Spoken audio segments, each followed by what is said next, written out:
Ezequiel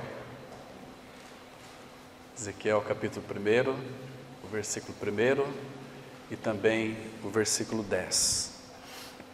A palavra, ela diz assim: Aconteceu no 30º ano, no 5º dia do 4º mês, estando eu no meio dos exilados, junto ao rio Quebar, se abriram os céus e eu tive visões de Deus.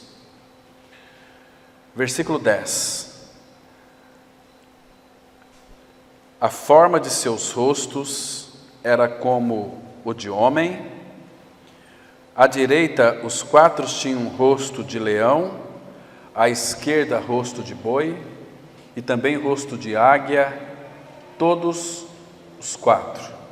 Assim eram os seus rostos, suas asas se abriam em cima, cada ser tinha 2 asas, unidas cada uma a do outro, outras 2 cobriam o corpo deles. Até aqui, vamos ter uma palavra de oração.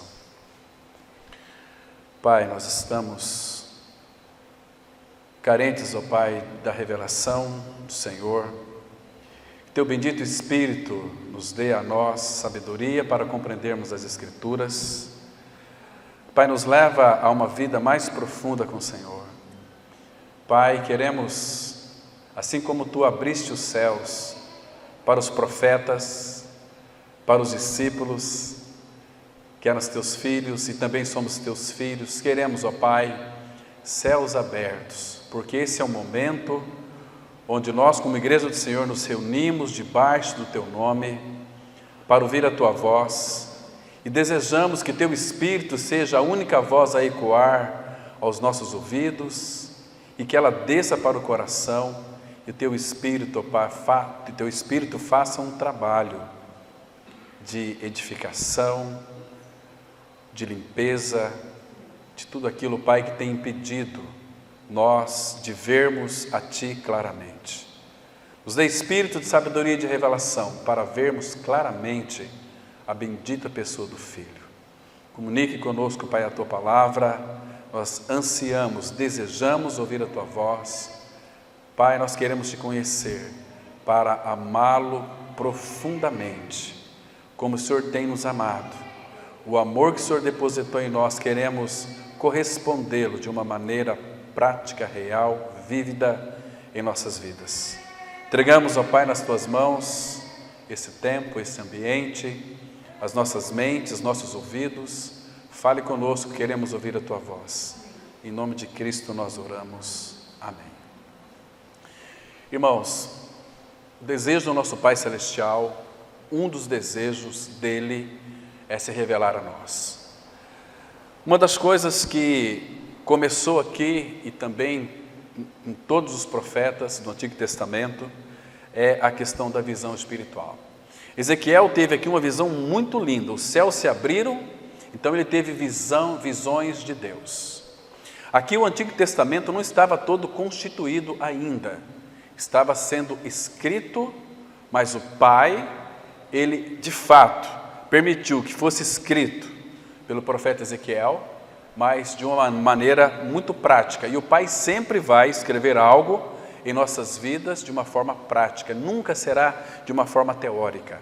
Então, porque ele teve essa visão aqui, céus abertos, ele escreveu 48 capítulos muito lindos que falam a respeito da pessoa e da obra de Cristo. Hoje, com a ajuda do Senhor, nós vamos analisar aqui, pelo menos em 4 aspectos, as faces do Senhor Jesus Cristo.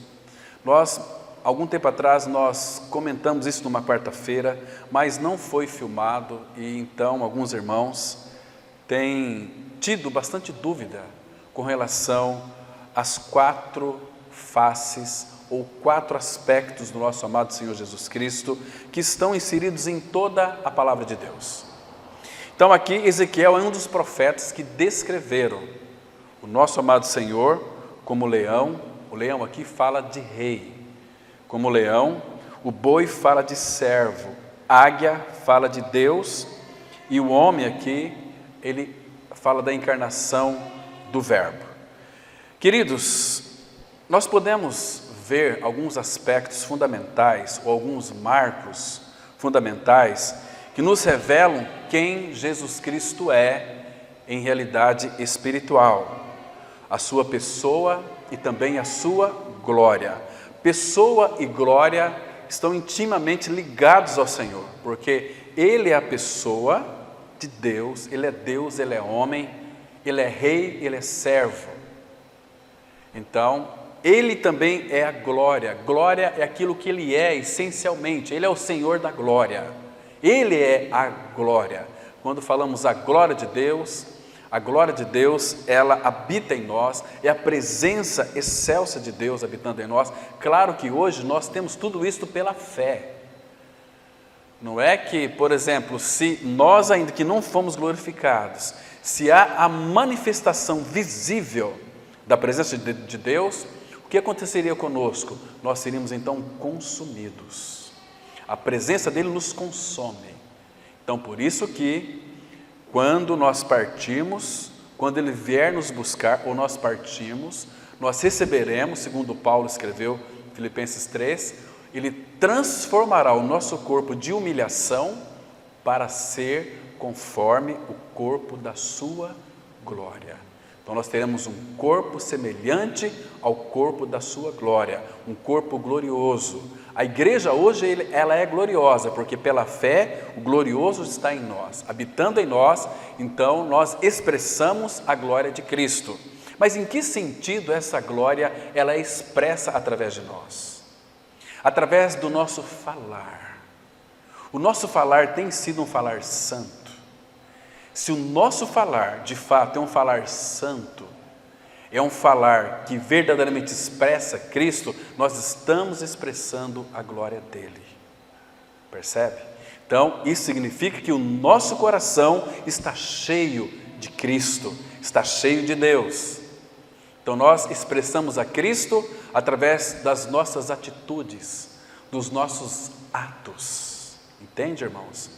Paulo, escrevendo aos Coríntios, 1 Coríntios 16, verso 14, ele diz assim, que todos os vossos atos sejam feitos em amor.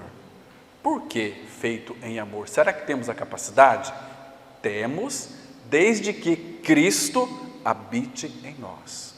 O amor de Deus é Cristo. Cristo é amor, Deus é amor. Então, se Cristo é a nossa vida, nós não confessamos, irmãos, que estamos crucificados com Cristo e vivemos não mais nós, mas Cristo vive em nós. Então, se não é mais eu, é Cristo, os nossos atos, eles devem ser, no mínimo, feitos em amor. Começa lá em casa. Os nossos atos em casa, marido e mulher, o tratamento com os filhos, são um tratamento de amor ou são um tratamento de ira, de nervosismo, de raiva? Percebe? Será que verdadeiramente os nossos atos, no nosso trabalho, no nosso colégio, por onde quer que nós vamos, os nossos atos têm sido feitos em amor?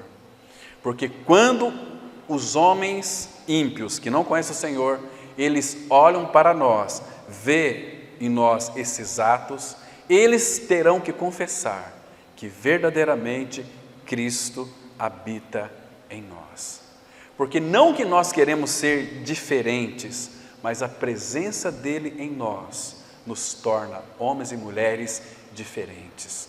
Nós que éramos pecadores e ímpios, fomos tornados santos, primeiro porque na cruz em Cristo ele tirou o nosso pecado, quando nos atraiu no seu corpo. Quando ele foi levantado, imagina a cena, quando crucificaram o Senhor naquela cruz e a cruz foi levantada da terra, foi erigida, com Nosso Senhor ali, todo desconjuntado, deslocado ali os seus ombros, com dores horríveis, com dificuldade até para respirar de tanta dor, e o sangue vertendo.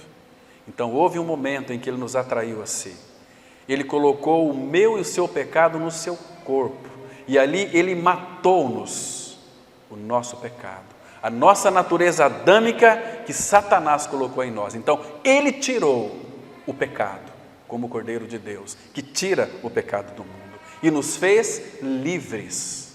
livres nele. Não existe outra maneira de sermos livres a não ser em Cristo Jesus. Não é na religião, irmão, que vamos ser libertos, é em Cristo. Somente Ele tem o poder e a capacidade de nos libertar do pecado. Isso Ele fez de uma forma tão linda, tão real. Então, queridos, Cristo, Ele é maravilhoso. Aliás, Isaías disse que Ele é maravilhoso conselheiro. Ele é o Pai da eternidade. Ele é o príncipe da paz. Então, quando nós temos Cristo, nós temos tudo o que Ele é, porque na pessoa de Cristo habita corporalmente, irmão, presta atenção, toda a plenitude da divindade. E nele nós estamos completos. Nós precisamos tanto dele, mas Ele também diz que Ele precisa tanto de nós. Ele diz que sem nós Ele não seria completo. Nós sabemos que Ele é completo, mas Ele decidiu que seria dessa forma. Sem a minha igreja, sem cada um de nós, Ele não seria completo. Ele precisa de você e nós precisamos dele. Então, não fomos nós, irmãos, cuidado com a arrogância espiritual, não fomos nós quem o buscamos, foi Ele quem veio até nós e nos alcançou ali, naquele lugar terrível, tremedal de lama podre. Ele nos tirou dali e nos colocou os nossos pés sobre uma rocha e nos firmou ali sobre aquela rocha. Queridos, as 4 faces de Cristo, ela é tão maravilhosa. Mas primeiro, algum tempo atrás eu falei daquele grande mistério da encarnação, que o mistério da encarnação, ele é algo tremendo e ao mesmo tempo é algo misterioso e ao mesmo tempo maravilhoso. Lá em João, capítulo 1, versículo 1, está escrito assim: no princípio era o Verbo estava com Deus e o Verbo era Deus. No versículo 14, este verbo é logos, é palavra, este verbo que estava com Deus, este verbo era Deus, é Deus. Este verbo se fez carne e habitou entre nós. Agora, eu gostaria que você me respondesse, como pode, irmão, como pode Deus caber dentro de um corpo humano? Responde para mim. Aquele que é o Todo-Poderoso, Criador da terra, céus e mar, que criou você e a mim, e agora Ele se faz carne e vem habitar em um corpo. Como que pode isso, irmão? Será que cabe isso na sua cabeça? O Deus Todo-Poderoso caber dentro de um corpo humano que o Espírito preparou para Ele ali no ventre de Maria? Agora, um Deus encarnado, Ele é um contrassenso e é para a mente humana também uma impossibilidade. Não cabe dentro da nossa mente e não vai caber nunca. Mas para Deus me alcançar ou nos alcançar, você e a mim, Ele teve que entrar no limite da natureza humana. A encarnação de Deus não cabe na nossa mente, nunca vai caber. A encarnação é um mistério.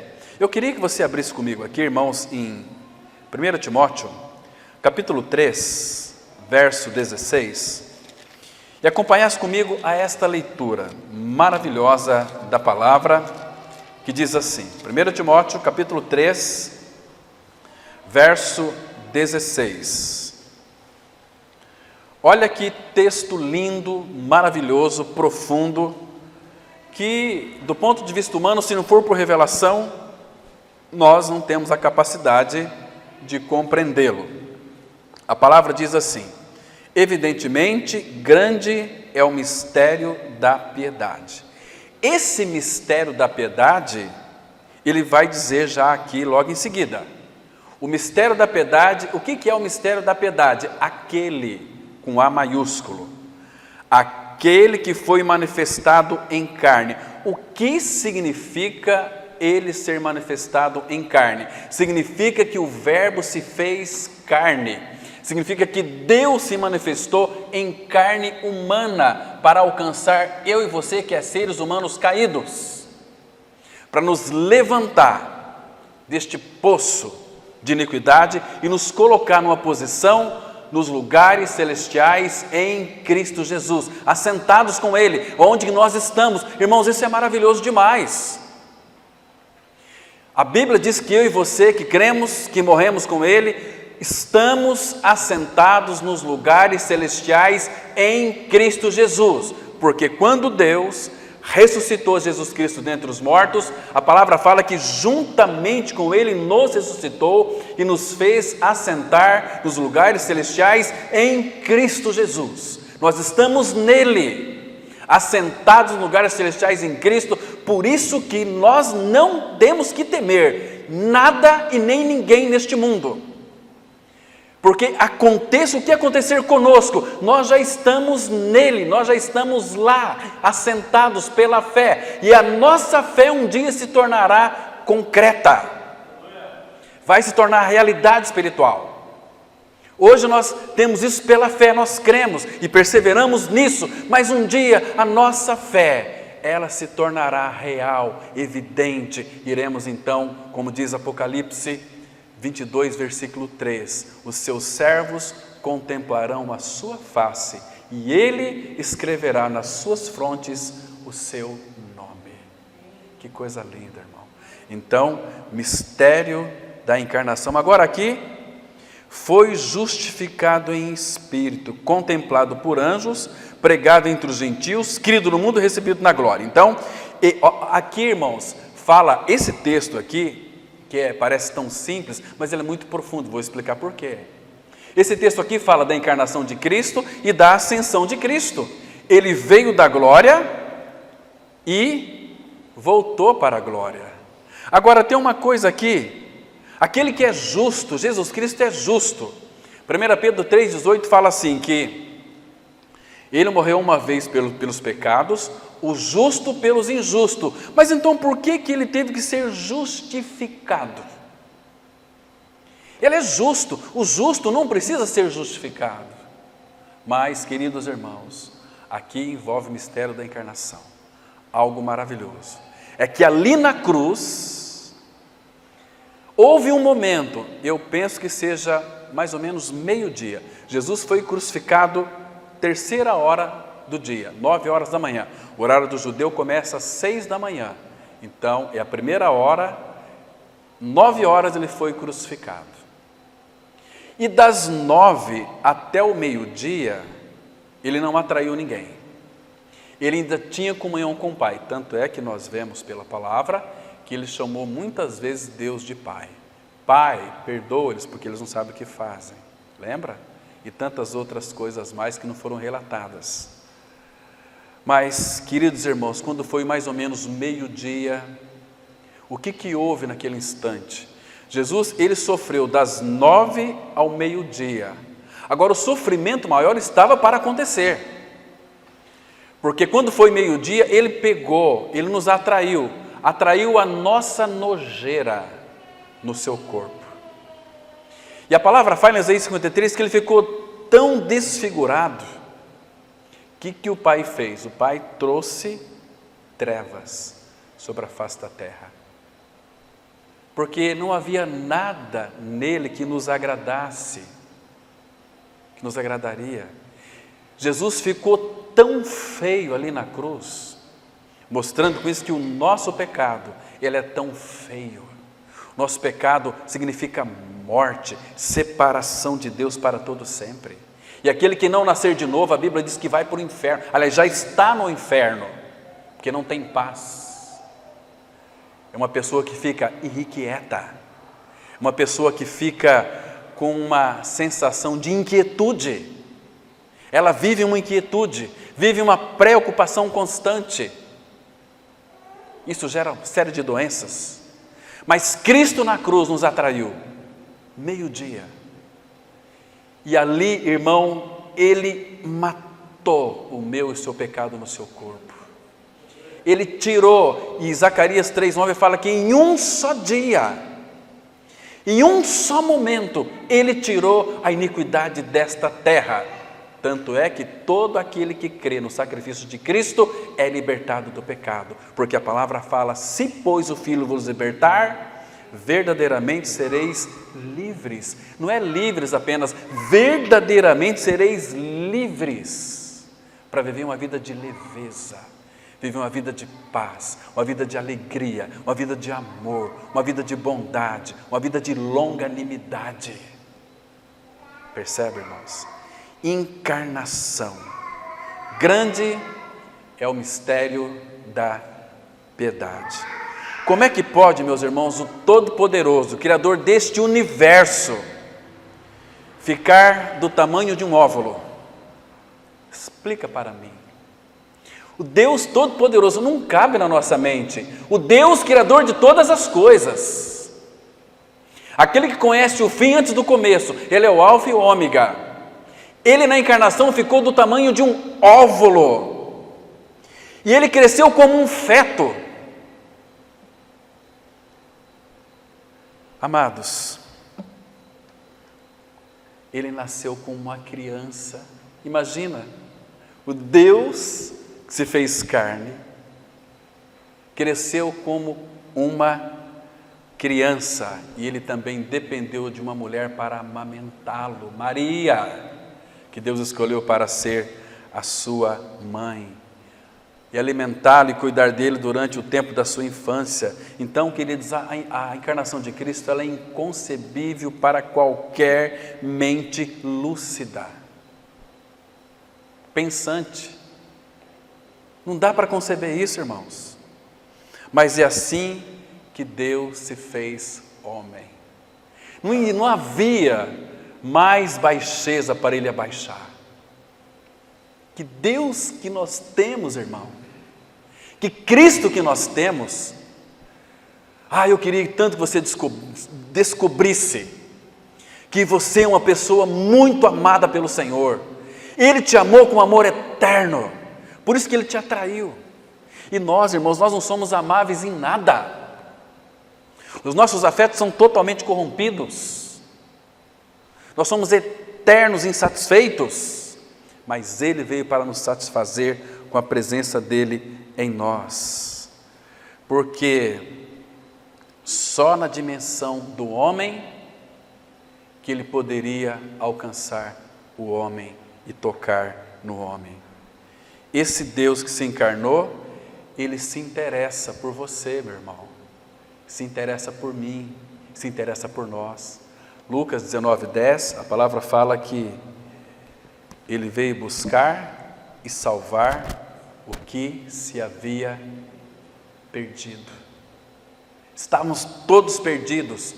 Irmãos, enquanto o Espírito não revelar que nós éramos perdidos, que você muitas vezes está perdido, levar uma convicção que você nasceu pecador. Salmo 51:5, eu nasci na iniquidade, e em pecado concebeu minha mãe. Já nascemos pecadores, mas a gloriosa proclamação é que Cristo veio, o Verbo se fez carne. Irmãos, que Cristo nós temos. Então esse Cristo, ele é apresentado em todas as Escrituras em 4 faces. A gente vai analisar junto com vocês aqui. O número 4 na Bíblia, ele é muito importante. Fala dos 4 cantos da terra, fala dos 4 evangelhos, fala de 4 estações, primavera, verão, outono, inverno. O 4, ele é fundamental, porque também revela as 4 faces do nosso Salvador, que é o nosso Senhor Jesus Cristo, né? Então nós vamos ler aqui, nós já lemos em Ezequiel, vamos dar uma olhadinha aqui em Apocalipse capítulo 4, versículo 7, vai apontar para as 4 faces do nosso Cordeiro. Depois nós vamos discorrê-lo na palavra, nas cartas do apóstolo Paulo, no Antigo Testamento e também nos Evangelhos, mostrando as 4 faces de Cristo, em 4 aspectos. E aqui, Apocalipse capítulo 4, versículo 7, nós temos aqui 4 faces dele também, irmão. Então, o primeiro ser vivente é semelhante a leão. Leão fala do quê, irmão? Fala que ele é o rei da glória. Leão. E o segundo é semelhante a novilho. Novilho fala de servo. Aqueles bois que puxavam o carro de boi. Jesus é aquele servo que é manso e humilde de coração. Ele disse assim para nós, lá em Mateus 11, 28 a 29. Vinde a mim todos vós que estáis cansados e sobrecarregados, e eu vos aliviarei. Tomai sobre vós o meu jugo e aprendei de mim, que sou manso e humilde de coração, e encontrareis descanso para as vossas almas, porque o meu jugo é suave e meu fardo é leve. É leveza, porque ele é aquele que colocou a sua cabeça ali no jugo, como este boi que é servo, e nós somos aqueles bezerrinhos novos, que somos convidados para colocar a nossa cabeça ali no jugo de Jesus e aprender dele, porque se nós não olharmos para ele, nós iremos puxar o carro de boi, serviço, de uma forma inadequada que vai nos machucar. Então nós vamos olhar para aquele boi manso, como diz Christian Schein, vamos aprender dele, que ele vai bem tranquilo, manso, passo a passo, levando o carro de boi, e nós ali aprendendo a Cristo. Como ele é manso, ele disse, eu sou manso e humilde de coração. É aquele servo experimentado, mas um servo com S maiúsculo. Boi.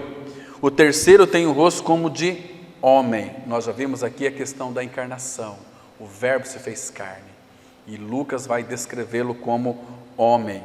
E aí depois o quarto ser vivente é semelhante à águia quando está voando. A águia é uma figura linda de Deus. Então, queridos irmãos, nós vamos analisar ele em 4 faces. O primeiro deles, o Evangelho de Mateus apresenta Jesus como rei. Mateus é o evangelho que mais cita o reino de Deus. Aparece a palavra reino de Deus mais de 34 vezes. Reino de Deus. As parábolas do reino. E um texto que é muito chave aqui, que eu queria que vocês acompanhassem comigo para nós identificarmos que Mateus fala dele como rei. Capítulo 2 de Mateus, versículo 1 e 2. Aqui, este Evangelho de Mateus vai apresentá-lo como Jesus como o rei. Eu quero ser bem sucinto. Diz assim o versículo 1, Mateus 2, 1 e 2. Tendo Jesus nascido em Belém da Judéia, em dias do rei Herodes, eis que vieram uns magos do Oriente a Jerusalém e perguntavam, onde está o recém-nascido rei dos judeus? Porque vimos a sua estrela no Oriente e viemos para adorá-lo. Irmãos, prestem atenção. Nós vemos o primeiro texto aqui de Ezequiel, capítulo 1, versículo 1. Os céus se abriram, então Ezequiel teve visões de Deus. E as visões de Deus foi apresentado a ele Cristo em 4 faces. Como leão, como boi, como homem e como águia. Então agora aqui os evangelhos vai descrevê-lo. 4 evangelhos para trazer a biografia deste nosso amado Salvador Jesus Cristo. Tudo que ele é e tudo que ele fez. Mateus, Marcos e Lucas são evangelhos sinóticos. Tem quase que a mesma visão. Embora, segundo alguns historiadores, dizem que Marcos foi o primeiro evangelho a ser escrito. E de Marcos, então, outros puderam, então, ter bastante ali instrumentos ou conteúdo para escrever os demais evangelhos. Mas este evangelho de Mateus foi escrito para os judeus. Então, que fala que Jesus Cristo é o rei. Ele é o rei, mas ele é também o servo, que é o assunto do evangelho de Marcos. Se você ler aqui Mateus, principalmente o capítulo 13, você vai perceber como Jesus fala, ou como Levi, que é o Mateus, descreve as parábolas do reino. Tinha prazer em mostrar que se é parábola do reino, existe um rei por detrás de tudo isso. Vocês se lembram quando ele entrou em Jerusalém, que Mateus vai escrever para nós? Ele entrou, naquela entrada triunfal em Jerusalém, as pessoas colocaram ali lençóis, panos e também ramos, né? E eles disseram: bendito que vem em nome do Senhor, Hosana nas maiores alturas, exaltando ele como o rei, né? E o irmão Stephen Cong fala que nós somos como aquele jumento, que quando nós entramos ali em Jerusalém, nós vimos aqueles panos, as pessoas aplaudindo, batendo palma, e talvez nós, como aquele jumento, pensávamos assim: puxa, como nós somos importantes, né? Como nós somos, olha, reconhecidos aqui, que honra para nós. Mas não é nada disso, a honra é para aquele que está acima de nós, que é o nosso amado Senhor Jesus Cristo, né? Então, ele é o rei, ele é apresentado aqui em Mateus como o rei, então como o leão, o rei, leão é o rei, Jesus Cristo aqui em Mateus, ele é o rei. Agora, ele é rei, mas como eu já referi para vocês, ele também é servo, e mesmo na glória ele nunca deixará de ser servo, porque naquela entrada nossa na glória, nós já lemos muitas vezes aqui aquele texto de Lucas 12, versículo 35 a 37, que ele vai nos dar lugar à mesa e ele mesmo vai nos servir, olha só. Então ele nunca vai deixar de ser servo. E o texto-chave aqui, e no Evangelho de Marcos, acompanhem comigo, por favor, irmãos, capítulo 10, versículo 45, vai mostrar que, de fato, ele é aquele servo, com S maiúsculo, né? Quero mostrar outro versículo também, para que os irmãos possam entender qual que é a função deste servo.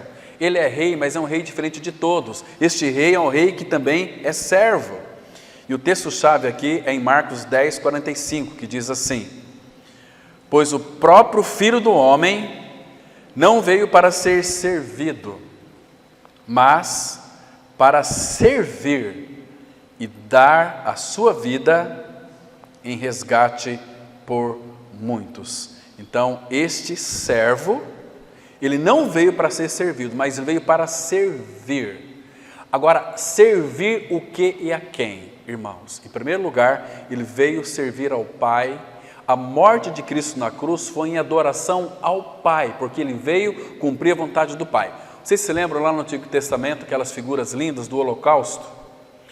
O holocausto era uma adoração a Deus, quando as pessoas vinham, pecavam, traziam os seus animaizinhos, confessavam os seus pecados, e aquele animal era morto para substituir aquelas pessoas. E ali, no altar, figura da cruz, holocausto, era adoração, era o local de adoração. Então, todo aquele animal, cordeiro ou boi, seria morto e seria consumido, e depois pegavam somente as cinzas e guardavam, percebe? Então, era uma adoração. Então, Cristo, ele veio para servir, mas não vá pensar aqui, irmãos, que ele veio para nos servir aqui. Ele veio prestar um serviço ao Pai, em adoração ao Pai, em primeiro lugar. Porque antes dele morrer na cruz por nós, ele veio fazer a vontade do Pai. Eis aqui estou, ó Deus, para fazer a tua vontade. E a vontade do Pai, Hebreus 2, verso 10, era ter uma família com muitos filhos, é conduzir muitos filhos à glória, é a vontade do Pai. Então ele veio fazer a vontade do Pai, e a vontade do Pai para que então ele pudesse ter em nós uma família de muitos filhos. O filho tinha que morrer numa cruz.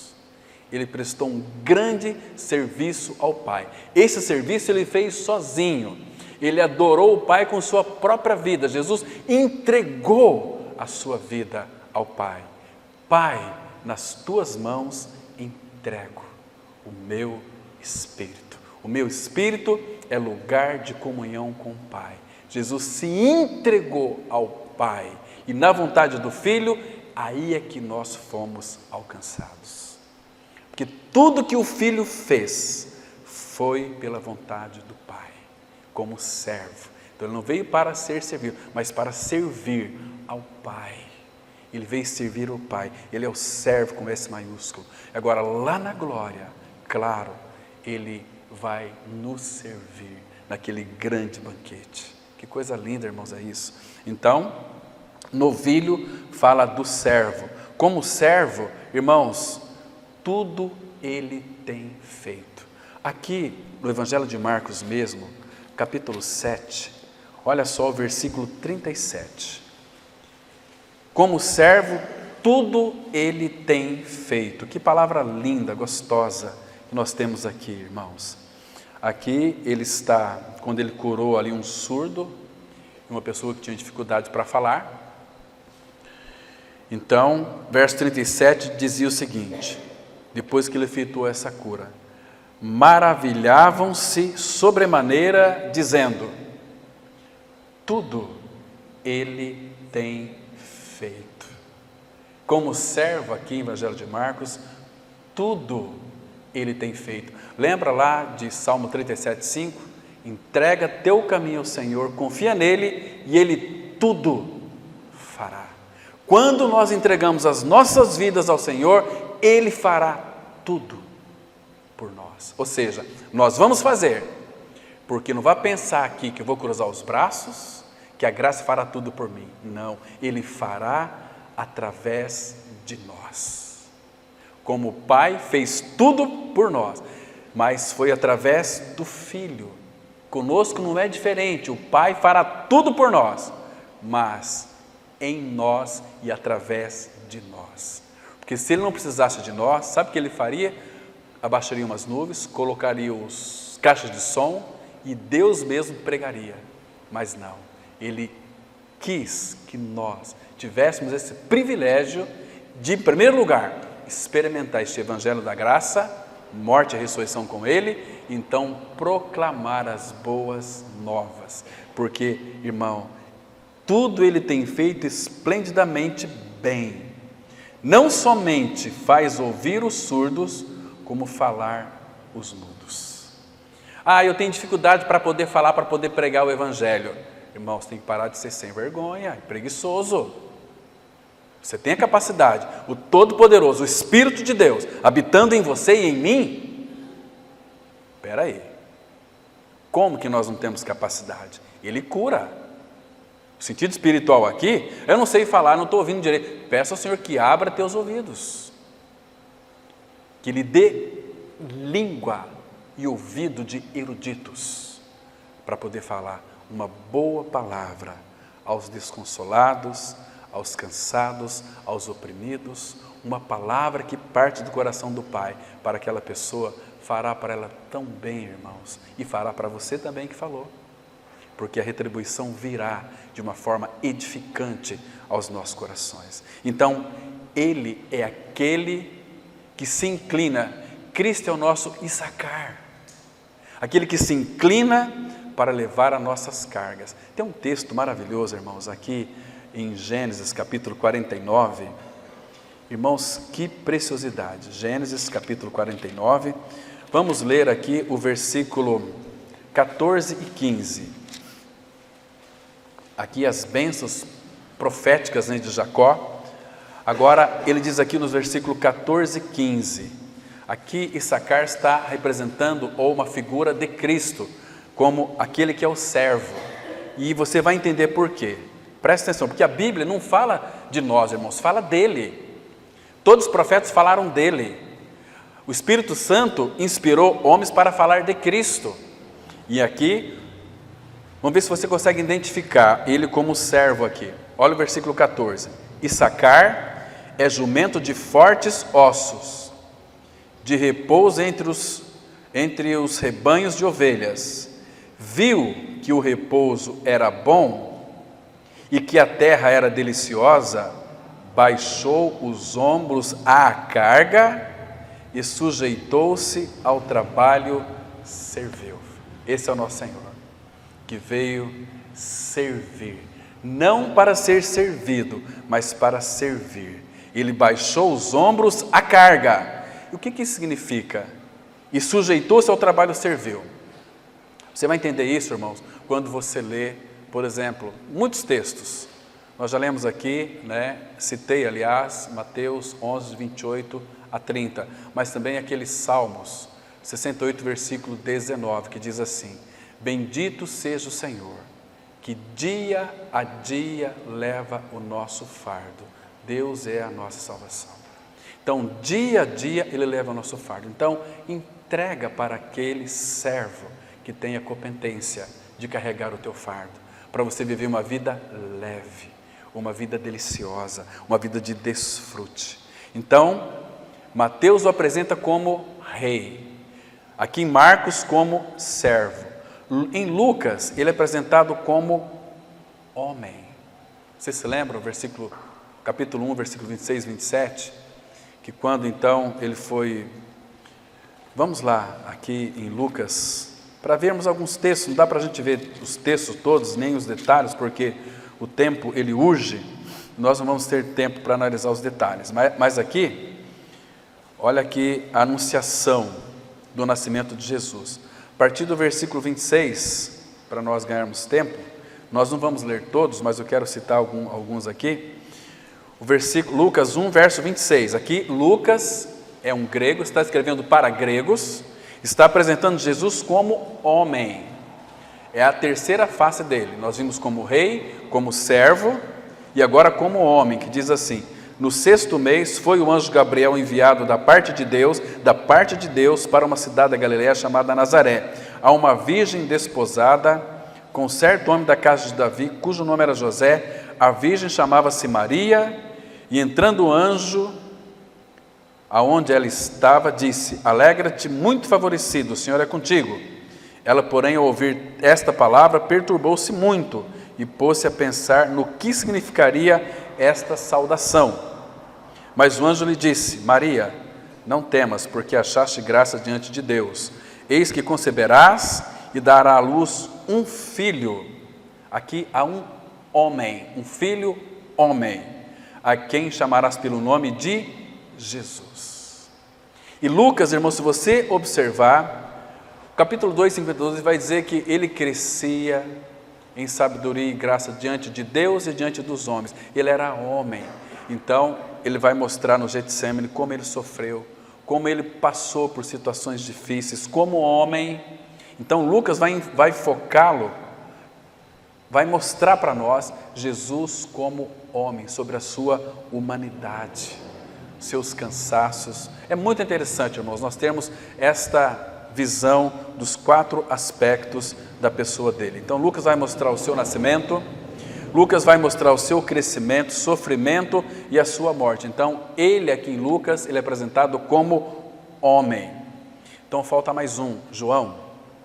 João o apresenta como Deus. João 1, versículo 1 diz assim, que no princípio era o verbo estava com Deus e o verbo era Deus. Tanto é que em Lucas, em João e em Marcos não temos a genealogia de Cristo. Por que não? Porque João apresenta como Deus e Deus não tem genealogia. E em Marcos ele é apresentado como servo, como escravo.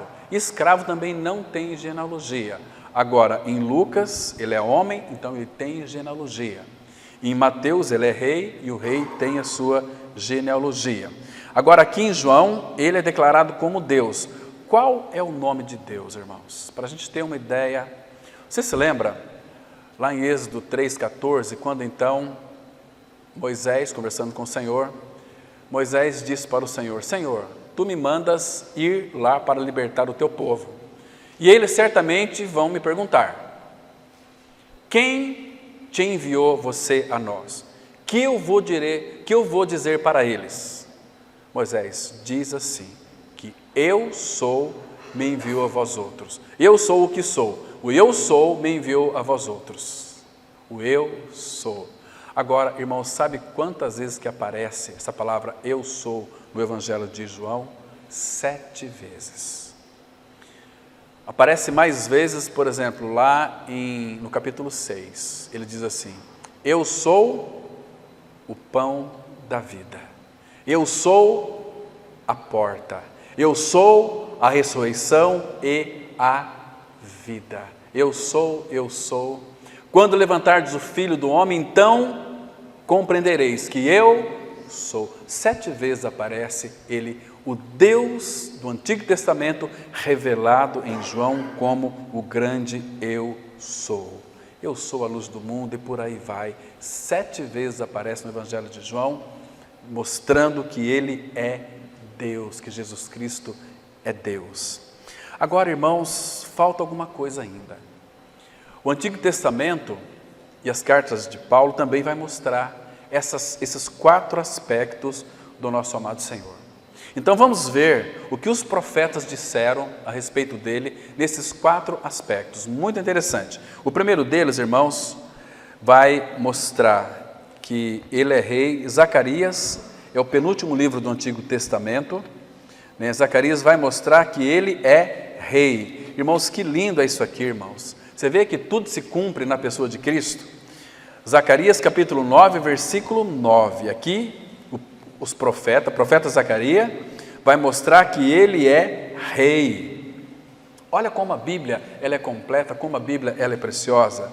E aí ele diz assim, Zacarias 9, versículo 9: alegra-te muito, ó filha de Sião, exulta, ó filha de Jerusalém. Agora aqui tem um apontamento. Eis aí te vem o teu rei. Está vendo aqui? No Antigo Testamento ele é apresentado também a primeira face dele como rei. Eis aí vem o teu rei. Agora, como que é o nosso rei, irmão? Ele é justo e salvador. E o que mais que ele é?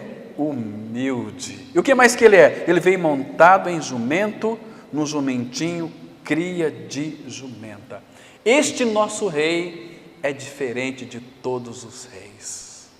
A essência dele é a humildade. Ele é justo e ele é salvador. Ele é rei. Então, Zacarias o apresenta como rei. É um profeta. Agora, vamos aqui para o o profeta Isaías, no capítulo 42, verso 1, que o Evangelho de Marcos o apresenta como servo, né? Então, Isaías também o apresenta como servo. Isaías 42, o versículo 1.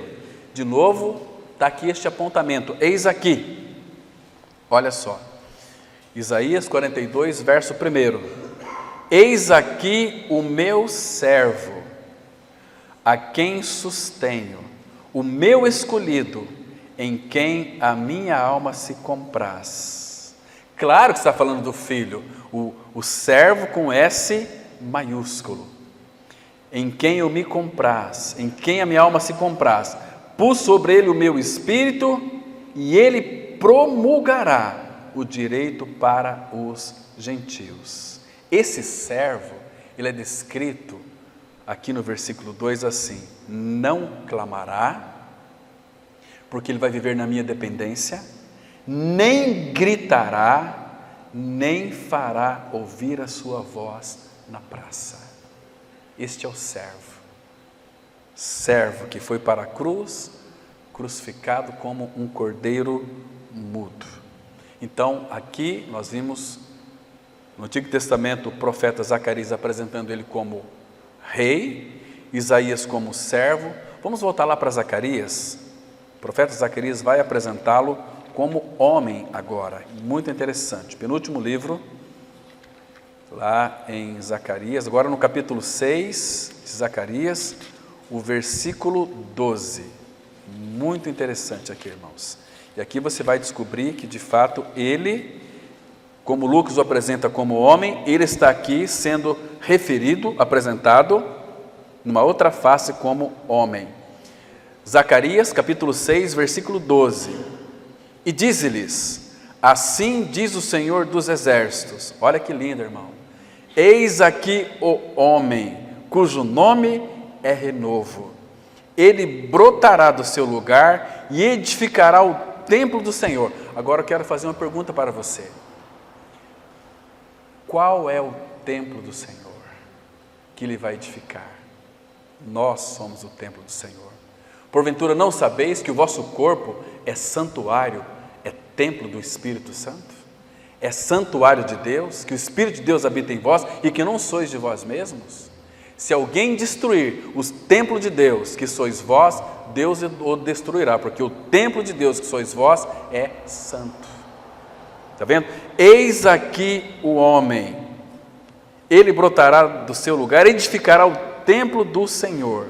Irmãos, você se lembra, lá em João 19, versículo 5, quando então Pilatos o examinou, não achou nele defeito nenhum, depois o apresentou ali para o pretório, para aqueles religiosos, para aqueles soldados. Lembra o que Pilatos disse? Eis aqui o homem, mostrando o Senhor Jesus para todos. E aqui o versículo 13 diz assim: Ele mesmo, irmãos, não somos nós que edificamos nada, nem ninguém. Ele vai nos usar como instrumentos para edificar outros, mas quem edifica é Ele, com palavras dEle, da maneira dEle, com o método dEle. Irmãos, nós somos cheios de métodos, nós temos uma mania de querer edificar as pessoas, por isso que os templos que nós construímos são todos tortos. Deus faz tudo perfeito, porque diz aqui, Ele mesmo edificará o templo do Senhor e será revestido de glória. Então, o templo que Ele edificar será revestido de glória, porque Ele habitando em nós, e a edificação é de dentro para fora. Quanto mais Ele cresce, mais as pessoas vão ver em nós a sua glória. Assentar-se-á no seu trono e dominará, e será sacerdote no seu trono, e reinará perfeita união entre ambos os ofícios, como sacerdote e como edificador. Que lindo, irmãos, que coisa preciosa. Falta mais uma ainda, né? Nós vimos já aqui rei, servo, homem e Deus. Vamos lá para Isaías novamente, agora no capítulo 40, no versículo 9. Isaías 49 vai apresentar aqui como Deus. Isaías, capítulo 40, versículo 9. E a palavra diz assim, olha só que interessante. Tu, ó Sião, que anunciais boas novas sobre a um monte alto. Boas novas é a proclamação do Evangelho, né? Tu que anuncias boas novas a Jerusalém, ergue a tua voz fortemente, levanta, não temas, e diz à cidade de Judá, eis aí está o vosso Deus. Está vendo? 4 faces. Ele como rei, servo, homem e Deus. Mas também, para a gente fechar e nós concluirmos, falta ainda, irmãos, as cartas do apóstolo Paulo. Vamos ver aqui em Filipenses que vai mostrar, em apenas 3 versículos, que ele é rei, que ele é homem, que ele é Deus e que ele é servo. Filipenses, texto muito conhecido nosso, capítulo 2, a partir do versículo 5. E aí nós estamos já partindo para o encerramento, irmãos. Então nós vimos aqui essas 4 faces do nosso amado Senhor. Aqui no versículo 5 diz assim, tende em vós o mesmo sentimento, que a palavra original aqui é pensamento, que houve também em Cristo Jesus, pois ele, subsistindo em forma de Deus, ele era Deus, não julgou como usurpação ser igual a Deus, ou seja, ele não quis tomar o posto dele de Deus para ser Deus, não, ele não teve como usurpação, ele é Deus, nunca vai deixar de ser Deus. Antes, a si mesmo se esvaziou, assumindo a forma de servo. Primeiro aqui, servo. Vimos Deus, ele era Deus, não teve como usurpação ser igual a Deus. Esse Deus se fez carne, se esvaziou a si mesmo, não foi o Pai que quis, ele a si mesmo se esvaziou dos seus atributos, não de ser Deus. Deus não pode deixar de ser Deus, mas dos seus atributos como Deus, porque ele viveu uma vida de dependência como o último Adão. Então, ele se esvaziou a si mesmo, assumindo a forma de servo. Está vendo aqui? Servo. Tornando-se em semelhança de homens e reconhecido em figura humana. A si mesmo se humilhou, tornando-se obediente até a morte, morte de cruz. Agora, falta aqui é rei, né? Pelo que também Deus o exaltou, sobremaneira, ele deu um nome que está acima de todo nome. Aqui é rei. Exaltou ele a rei. Para que ao nome de Jesus se dobre todo joelho nos céus, na terra e debaixo da terra, e toda língua confessa que Jesus Cristo é Senhor, para a glória de Deus Pai. É rei. Nós vamos nos prostrar diante daquele que é rei. Então, irmãos, nós vimos hoje, com a ajuda do Senhor, o Senhor Jesus em 4 faces, em 4 aspectos. No Antigo Testamento, o apresenta como rei, servo, homem e Deus. Nos Evangelhos, Mateus diz que ele é rei, Marcos que ele é servo, Lucas que ele é homem e João diz que ele é Deus. O Antigo Testamento da mesma forma. E Paulo mostrando, através da sua carta aos Filipenses, que ele é rei, servo, homem e Deus. Então esses são 4 marcos na vida do nosso amado Senhor Jesus Cristo. E é importante que nós tenhamos isso em mente, irmãos, porque ele é completo, ele é perfeito. E este que é perfeito habita em nós, e ele está nos levando para uma vida de perfeição, teleios de maturidade espiritual. Que o Senhor, então, irmãos, continue falando conosco. Amém. Vamos orar. Pai, muito obrigado mais uma vez pelo tempo, Pai, que o Senhor abriu a Tua palavra para nós e tem se revelado a nós e falado conosco e nos edificado de uma forma tão graciosa. Obrigado, Pai, pela inteligência e sabedoria que o Senhor tem dado a cada um de nós. Nós entregamos nesta noite a semana, os cuidados dessa semana em Tuas mãos. Tua palavra fala para que cada dia que amanhecer em nossas vidas, o Senhor trará os Teus cuidados. Então, Pai, nós confiamos em Ti, esta semana em Tuas mãos, porque nós sabemos que todas as coisas cooperam para o bem daqueles que amam a Deus, daqueles que são chamados segundo o Seu propósito.